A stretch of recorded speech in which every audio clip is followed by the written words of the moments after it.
Mail और female pattern baldness या male और फीमेल हेयर लॉस एक बहुत ही कॉमन प्रॉब्लम है। ये usually 80% of males and females across world affect करती है less than 70 years of age में, और ये बहुत ही डिस्ट्रेसिंग प्रॉब्लम है। आज हम ऐसी ही प्रॉब्लम का सोल्यूशन या मेडिकल ट्रीटमेंट के ऊपर डिस्कशन करेंगे in our today's video. Hello friends, I am doctor Diksha Dikshit, co-founder and medical director of TS Kalpir at GK1 in New Delhi. Hairless problem जो होता है उसकी बहुत सारे कॉजेज होते हैं, मल्टीफैक्टोरियल होता है। क्योंकि ये मल्टीफैक्टोरियल होता है इसीलिए इसकी जो ट्रीटमेंट होती है बहुत ही चैलेंजिंग होती है।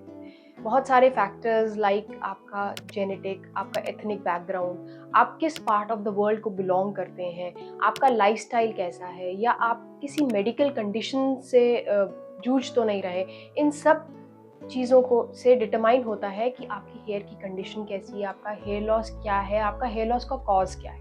इन सब चीज़ों को हम कंसिडर करके एक form of medical treatment start करते हैं फॉर हेयर लॉस। आज हम बात करेंगे most common forms of hair loss treatment की, जिसमें कि मेडिकल ट्रीटमेंट सबसे पहले आता है।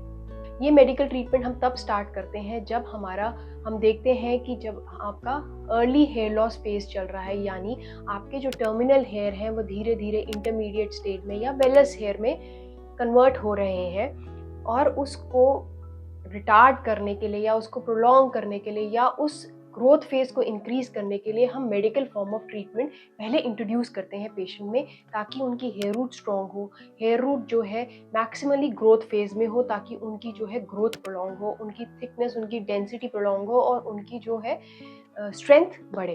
तो ये मेडिकल फॉर्म ऑफ ट्रीटमेंट जो होता है हम अर्ली हेयर लॉस में एडवाइस करते हैं। ये क्या क्या है? मोस्ट कॉमन जो है आइदर हम टॉपिकल यूज़ करते हैं, यानी जो हम सर पे लगाने वाली ट्रीटमेंट्स या मेडिकेशंस देते हैं, और दूसरा फॉर्म होता है जो हम खाने वाली या ओरल ट्रीटमेंट्स देते हैं। इनको कभी कभी हम दोनों को टॉपिकल और ओरल को कंबाइन करके भी पेशेंट के लिए एक ट्रीटमेंट प्लान ऑफर करते हैं। तो most common form of treatments क्या हैं? टॉपिकल में आता है सबसे commonly used over the counter drug जो है वो है मिनॉक्सिडिल। मिनॉक्सिडिल बहुत कॉमनली यूज़ की जाती है। दूसरा टॉपिकल फॉर्म है फिनेस्ट्राइड का। फिनेस्ट्राइड मिनॉक्सिडिल के साथ कॉम्बिनेशन में टॉपिकली स्कैल्प पे या आपके जड़ों पे लगाने के लिए डॉक्टर्स कंडीशंस में एडवाइस करते हैं। Then come oral medications. Oral यानी खाने वाली दवाइयाँ। ये मिनॉक्सिडिल ओरल भी आती है, ओरल फिनेस्ट्राइड भी आती है, और कुछ न्यूअर फॉर्म्स ऑफ ड्रग है लाइक ब्यूटास्टेराइड एंड स्पाइरोलैक्टोन। हमने ये देखा है कि मिनॉक्सिडिल और फिनेस्ट्राइड के बारे में जब हमारे पास पेशेंट आता है कंसल्टेशन के लिए, तो उनको एक फेयर आइडिया होता है कि मिनॉक्सिडिल क्या है, फिनेस्ट्राइड क्या है और किस लिए यूज़ की जाती है। बट जो न्यूअर फॉर्म ऑफ ड्रग्स हैं लाइक ब्यूटास्टेराइड या स्पाइरोलैक्टोन, उनका इंडिकेशन क्या है, वो किस लिए यूज़ की जाती हैं, लोगों को इसके बारे में ज़्यादा जानकारी नहीं होती। तो आज की इस वीडियो में हम ब्यूटास्टेराइड और स्पाइरोलैक्टोन जो एक न्यूअर फॉर्म ऑफ थेरेपी है उसके बारे में डिस्कस करेंगे।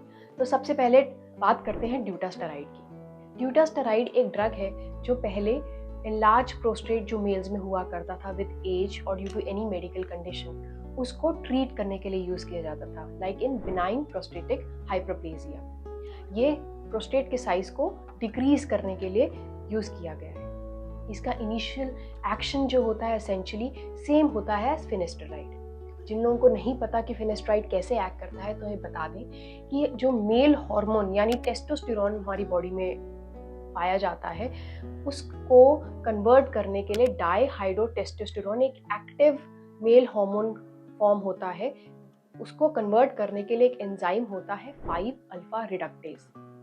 तो मेल टेस्टोस्टेरोन को डाईहाइड्रोटेस्टोस्टेरोन या एक्टिव फॉर्म में कन्वर्ट करने के लिए 5-अल्फा रिडक्टेज एंजाइम एक्ट करता है। जो फिनेस्ट्राइड है एंड ड्यूटास्टेराइड, ये दोनों ड्रग्स इस 5-अल्फा रिडक्टेज एंजाइम को इनहिबिट करती हैं, यानी रोकती हैं, इसका कन्वर्जन रोकती हैं, जिससे कि टेस्टोस्टेरोन एक्टिव फॉर्म में कन्वर्ट नहीं हो पाता।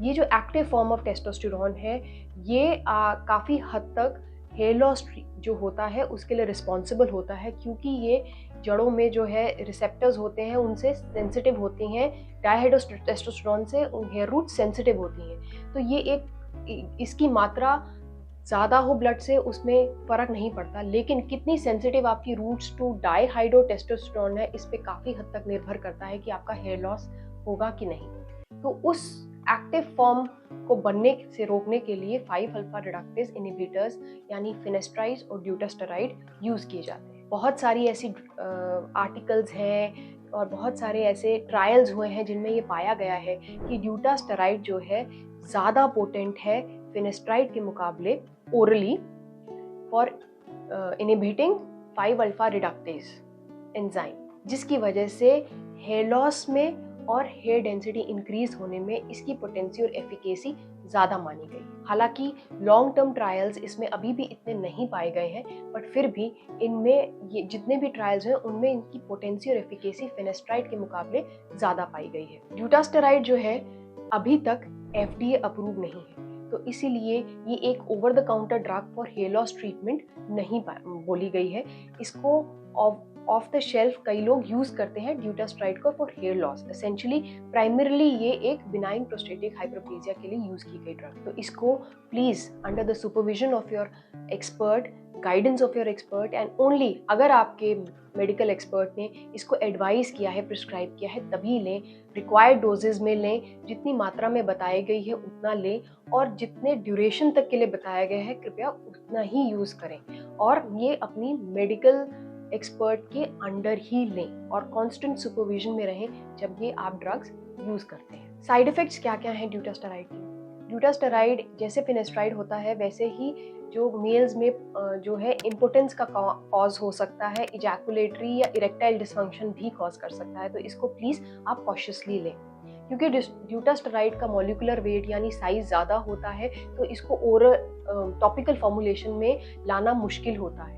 लेकिन क्योंकि इसका मॉलिक्यूलर वेट ज़्यादा है तो इसका जो है सिस्टमिक एब्जॉर्प्शन आपकी बॉडी में कम होता है, इसीलिए ये आपके स्कैल्प पे ज़्यादा देर तक रह सकती है। तो आगे ऐसी स्टडीज़ में इसकी टॉपिकल यानी फॉर्मुलेशंस भी देखने को आपको मिल सकते हैं। दूसरी ड्रग है स्पाइरोनोलैक्टोन। स्पाइरोनोलैक्टोन जो है एसेंशियली हार्ट डिजीजेज में या जिन पेशेंट्स को हार्ट की प्रॉब्लम होती है, एसेंशियली हाई बीपी की प्रॉब्लम होती है, ब्लड प्रेशर की प्रॉब्लम होती है, उनमें यूज़ की गई है primarily to decrease the blood pressure, यानी ब्लड प्रेशर को कम करने के लिए यूज़ की गई है प्राइमरली।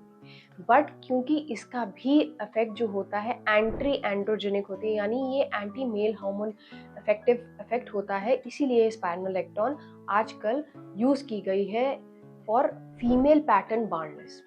ये फीमेल हेयर लॉस को प्रिवेंट करती है काफ़ी हद तक, क्योंकि इसका एंटी एंड्रोजेनिक इफेक्ट होता है। स्पाइरोनोलैक्टोन जो होती है मेल पैटर्न बाल्डनेस में इतनी इफेक्टिव नहीं होती। स्पाइरोनोलैक्टोन को भी क्योंकि ये एक हाई बीपी के लिए यूज़ की गई ड्रग है, तो इसको हमें बहुत कॉशियसली यूज़ करना होता है अंडर मेडिकल सुपरविजन, और only if your medical advisor या expert prescribes you for a particular period of time. Usually इसका इफेक्ट जो होता है धीरे धीरे आता है, और इसको 6 महीने के लिए मेडिकल एक्सपर्ट जो है एडवाइस करता है लेना, लेकिन उस दौरान आपको एक कांस्टेंट सुपरविजन में रहना है अपने मेडिकल एक्सपर्ट। जैसे कि ये एक हार्ट के लिए यूज़ की गई ड्रग है, ये बीपी को लोअर करती है, तो आपको बहुत चीज़ों का ध्यान रखना है कि ड्यूरिंग मेडिकेशन कहीं आपका बीपी तो कम नहीं हो रहा। अगर आपको डिजीनेस है, नोजिया है, वॉमिटिंग है, या आपको ड्राउजीनेस हो रही है, इंक्रीज थर्स्ट है, या आपका डार्क कलर का यूरिन आ रहा है, यूरिनेशन फ्रीक्वेंट नहीं है, देन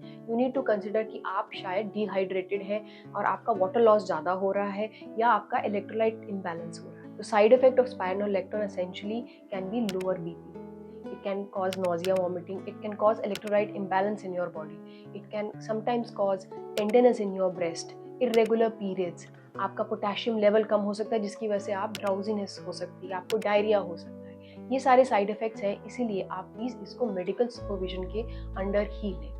ये दोनों ड्रग्स का एक्शन अलग अलग होता है। स्पाइरोनोलैक्टोन मेल पैटर्न बाल्डनेस के लिए एसेंशियली हम यूज़ नहीं करते। ड्यूटास्टेरॉइड एफिकेसी और पोटेंसी में हायर है फिनेस्ट्राइड के, लेकिन क्योंकि इसका FDA अप्रूवल नहीं है और लॉन्ग टर्म ट्रायल्स नहीं है, तो इनको भी बहुत सेलेक्टिव केसेस में यूज़ किया जाता है। आई होप आप इस वीडियो से आपको जानकारी मिल गई होगी इन 2 न्यू फॉर्म ऑफ ड्रग्स की। आशा करते हैं कि इस वीडियो से आप ये समझेंगे कि हेयर लॉस ट्रीटमेंट जो होती है बहुत स्पेसिफिक होती है, चैलेंजिंग होती है, और आपको जो भी ड्रग्स लेनी है अपने मेडिकल सुपरविजन के अंडर ही लेनी है। अगर आपकी कोई भी क्वेरीज है रिगार्डिंग हेयर लॉस ट्रीटमेंट्स या आप किसी एक पर्टिकुलर हेयर लॉस ट्रीटमेंट के बारे में जानना चाहते हैं, आप हमें कॉन्टैक्ट कर सकते हैं ऑन गिवन नंबर्स। आप हमारे और further YouTube videos regarding hair loss treatments, medical and surgical, वो देख सकते हैं on our YouTube videos. You can also follow us on our Instagram handle by the name of _escalpel। अगर आपकी कोई क्वेरीज है, please do pin down, we will be very happy to help you. Thank you.